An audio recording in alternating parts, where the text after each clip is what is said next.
Media के जरिए आज ही मुझे ये भी मालूम हुआ कि पंजाब में आगामी विधानसभा आम चुनाव इनके नेतृत्व में नहीं बल्कि गैर दलित के नेतृत्व में ही लड़ा जाएगा, जिससे भी ये साफ जाहिर हो जाता है कि कांग्रेस पार्टी का दलितों पर अभी तक भी पूरा भरोसा नहीं जमा है। किंतु इनके इस दोहरे चाल चरित्र व चेहरे आदि से वहाँ के खासकर दलित वर्ग के लोगों को जरूर सावधान रहना है। लेकिन इससे ये भी स्पष्ट है कि कांग्रेस पार्टी यहाँ अकाली दल व बीएसपी के बने गठबंधन से काफ़ी ज़्यादा घबराई हुई है और मुझे ये पूरा भरोसा है कि पंजाब के दलित वर्ग के लोग भी इनके इस हथकंडे के बहकावे में कतई भी नहीं आने वाले हैं। वैसे तो सच्चाई ये है कि इनको व अन्य विरोधी पार्टियों को भी मुसीबत में ही या फिर मजबूरी में ही दलित वर्ग के लोग केवल इन्हें याद आते हैं, ये भी सर्वविदित है। जैसे आप लोग परम पूज्य बाबा साहब डॉक्टर अंबेडकर का ही उदाहरण लीजिए, तो यदि कांग्रेस पार्टी के पास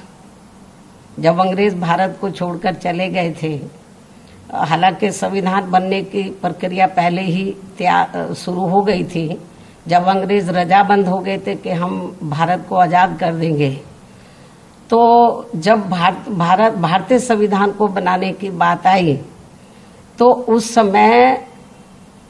यदि कांग्रेस पार्टी के पास पंडित जवाहरलाल नेहरू के पास एंड कंपनी के लोगों के पास यदि इनके पास बाबा साहब डॉक्टर अंबेडकर से, बाबा साहब डॉक्टर भीमराव अंबेडकर से ज़्यादा काबिल आदमी होता तो ये किसी भी कीमत पर बाबा साहब डॉक्टर अंबेडकर को भारतीय संविधान को बनाने में उसमें शामिल उनको नहीं करते।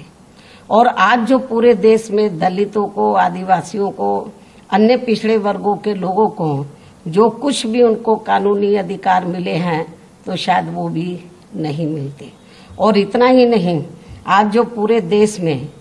तो धार्मिक अल्पसंख्यक समाज में से खासकर मुस्लिम समाज के लोग जो थोड़े घने सुरक्षित हैं तो शायद ये भी नहीं होते,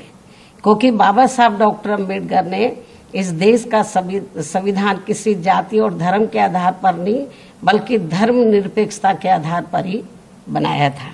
इतना ही नहीं तो ये भी मैं दलित वर्ग के लोगों को बताना चाहती हूँ। इतना ही नहीं बल्कि ठीक इसी प्रकार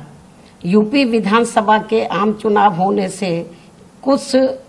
जब अब यूपी में भी विधानसभा का आम चुनाव होने के लिए कुछ समय बचे हैं, तो ठीक इसी प्रकार से यूपी विधानसभा आम चुनाव होने के कुछ समय पहले ही, अब जब कुछ ही महीने बचे हैं, तो यहाँ भाजपा भी खासकर ओबीसी समाज के प्रति, यहाँ पर भाजपा का भी खासकर ओबीसी समाज के प्रति उभरा नया प्रेम वास्तव में ये दिखावटी व हवाई आदि ना होकर यदि थोड़ा भी सही व सार्थक होता तो इनकी केंद्र व यूपी सहित अन्य राज्यों की भी सरकारें इनके साथ साथ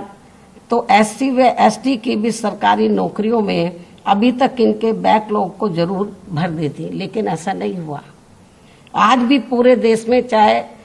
एससी एसटी का मामला, ओबीसी का मामला है, तो सरकारी नौकरियों में इनके पद अभी तक भी खाली पड़े हैं। साथ ही अब तक ओबीसी के लोगों की जातीय जनगणना की भी इनकी इस मांग को स्वीकार कर लिया होता है। यदि थोड़ी भी इनके प्रति, इनके मन में ओबीसी के प्रति थोड़ी ईमानदारी होती, थोड़ी सच्चाई होती, तो अब तक ओबीसी के लोगों की जातीय जनगणना की भी इनकी इस मांग को स्वीकार कर लिया होता। जबकि इस मामले में सच्चाई तो ये है कि भाजपा व अन्य सभी जातिवादी पार्टियां भी देश में ओबीसी के लोगों की जनगणना कराने में वैसे ही घबरा रही हैं जिस प्रकार से इनके आरक्षण संबंधी मंडल कमीशन की रिपोर्ट को लागू करने में इनके लोगों ने अति उग्र होकर पूरे देश में आंदोलन किया था। लेकिन अब भाजपा का भी इनके वोट के खातिर यहाँ आसानी से इनका कोई भी नाटक चलने वाला नहीं है। अर्थात अब इनकी काट की हांडी तो बार बार चढ़ने वाली नहीं है। मुझे पूरा भरोसा है कि पूरे देश में दलित वर्ग के लोगों के साथ साथ जो अति पिछड़े वर्ग के लोग भी हैं, तो वो न कांग्रेस के बहकावे में आने वाले, न बीजेपी, न अन्य किसी और पार्टी के, क्योंकि इनको ये बात अच्छी प्रकार से मालूम है कि इनको जो कुछ भी मिला है तो वो परम पूज्य बाबा साहब डॉक्टर भीमराव अंबेडकर के प्रयासों से ही मिला है। तो आज जो भी कुछ इनको थोड़ा घना ये जो जातिवादी पार्टी है, चाहे कांग्रेस है, चाहे बीजेपी है, या अन्य जो भी जातिवादी पार्टियां हैं, आज जो कुछ भी थोड़ा घना इनको दे रही है, केवल वो अपने स्वार्थ में, अपने वोट के खातिर, ना कि इनके समाज के लोगों को अपने पैरों पर खड़ा करने के लिए दे रही है। तो इसलिए मुझे पूरा भरोसा है, चाहे यूपी में दलित व अति पिछड़े वर्ग के लोग हैं, चाहे पंजाब में या देश के अन्य किसी भी राज्य में, ये लोग अब जल्दी से इनके बहकावे में आने वाले नहीं हैं। तो ये भी मैं आज मीडिया के माध्यम से इन पार्टियों को बताना चाहती हूँ।